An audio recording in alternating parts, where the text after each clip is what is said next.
Okay, we have two questions that have been submitted. One from Italy, from Dr. Marcello Vichi, who was the author of the original Transaqua project. And ironically, an almost identical question submitted by Manuel Frias of Mexico, who is one of Mexico's leading water experts and someone who has been a very active proponent of NOAPA and the Pleno. And what both of them are addressing is the fallacy of attempting to apply cost-benefit analysis to such great projects. I'm going to go with Dr. Frias's question simply because it's a better translation. He says, Lynn, once again, I congratulate you for your broad knowledge and accurate vision and forecasts of world economic events. With regard to the important, ambitious, and necessary projects, NOAPA and Pleno, when they are presented in forums and interviews in my country, and I'm sure also in your country, the same question always arises. How will these important public works projects be financed? I would like your view, for the record, of the answer that I always give. What I always say is this: if everything in the universe and nature evolves toward perfection, that which is created by humanity must be brought into concordance with universal natural laws and processes. With all the money issued under the economic theories of mercantile monetary idolatry, you cannot produce a single drop of water, a milliliter of air, a ray of light, or a liter of petroleum. Only man is dedicated to exploiting resources to achieve high levels of welfare and development. So, Lynn, do you agree that what is of greatest value in any country is not money, but resources and natural wealth to the degree that they are magnified by the productive work and creativity of the nation's inhabitants? Do you agree that economy must be at the service of humanity and not, as happens today, the other way around?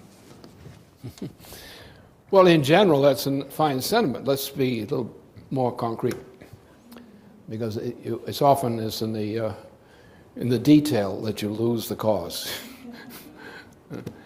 Now, in this case, what we've got to introduce a concept which I've insisted upon in recent years, is to eliminate these conceptions about individual entrepreneurship.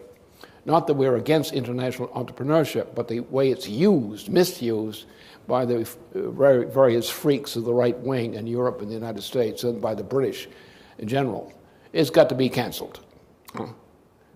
The fact is that, let's take the case which I use often, the case of Charlemagne. Up until Charlemagne, European civilization, as we knew it from around the Mediterranean, was limited largely to a maritime culture. There was an ability to move in to a certain degree among the large rivers of Europe and so forth, as into the Nile slightly, and so forth. But there was no real entry of mankind into development of the territory, of the internal territory of Europe, for example. What Charlemagne did, and he did a great number of revolutionary things, including he was probably the first economist known to exist in European history, in the way he organized things.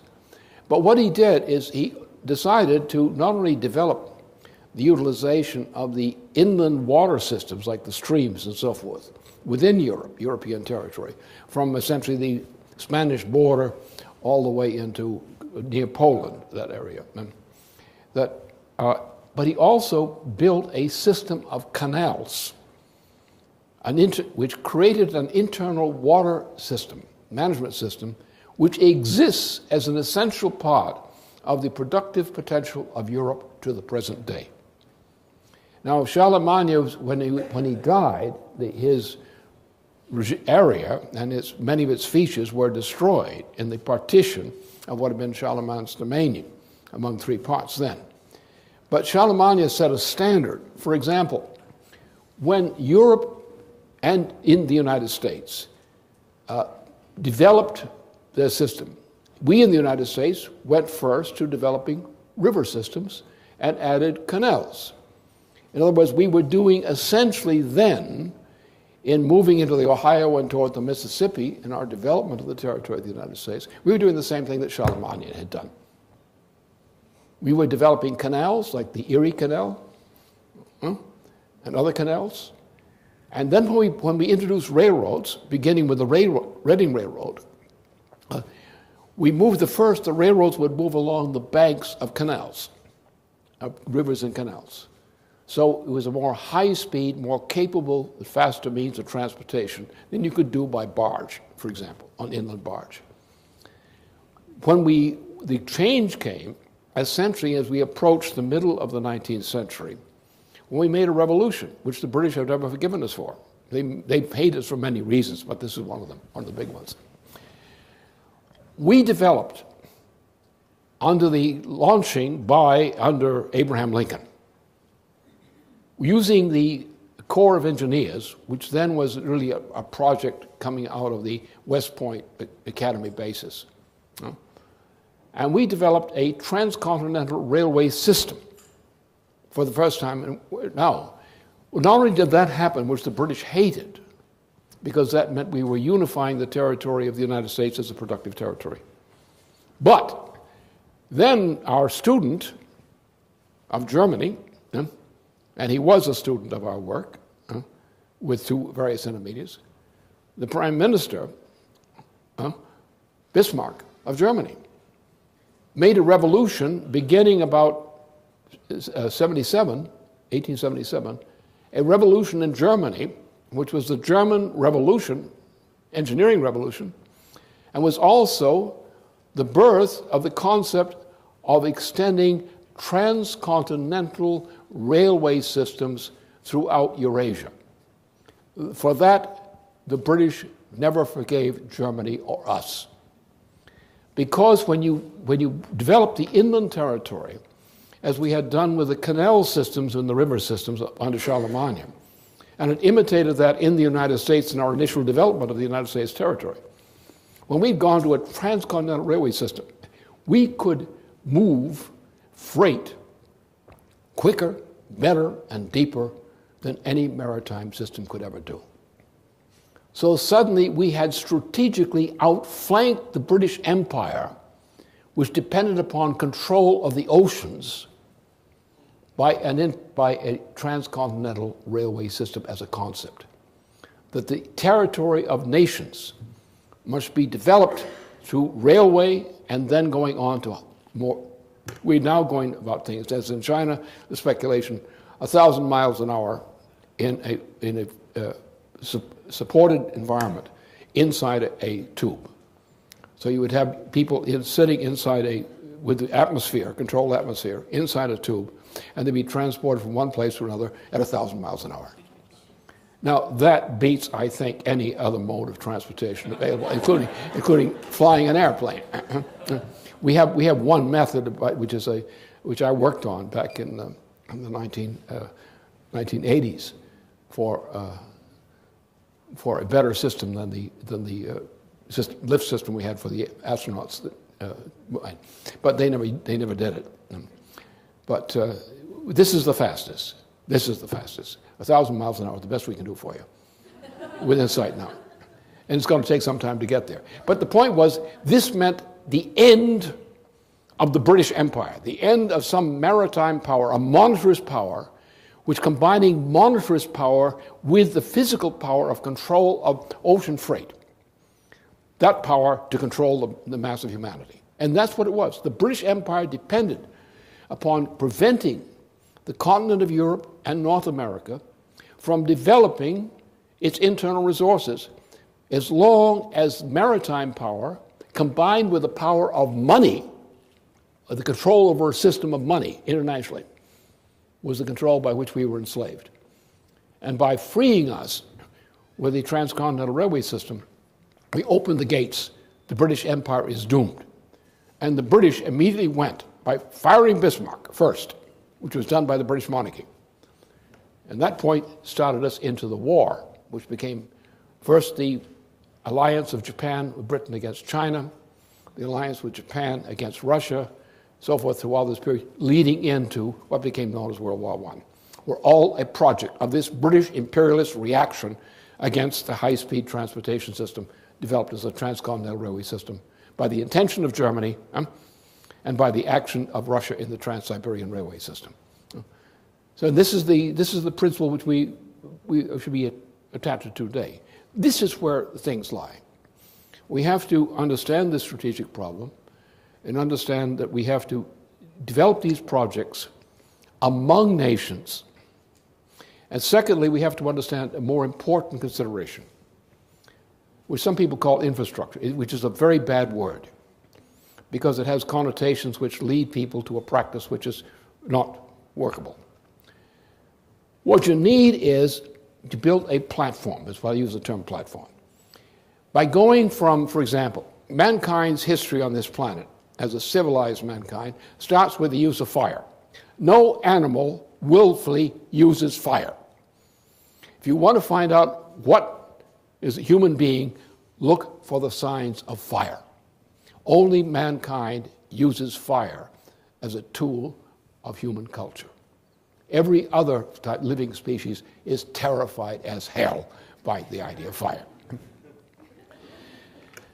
So therefore, what determines, since we are depleting the concentration of certain natural resources, and what we call natural resources are actually things were deposited by living processes on this planet in earlier times, before we had a good oxygen atmosphere.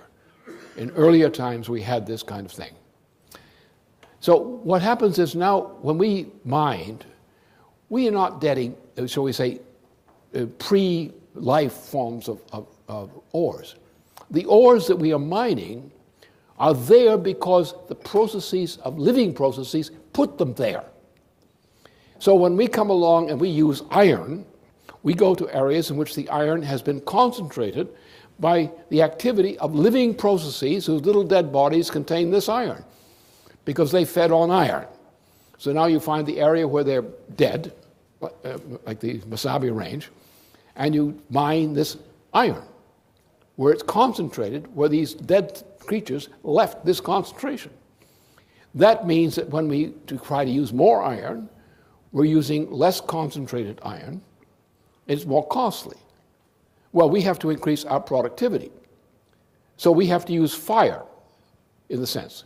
We go to higher energy flux densities. We go from burning wood to the improvement of charcoal, and up the scale, up to nuclear power, up to thermonuclear power.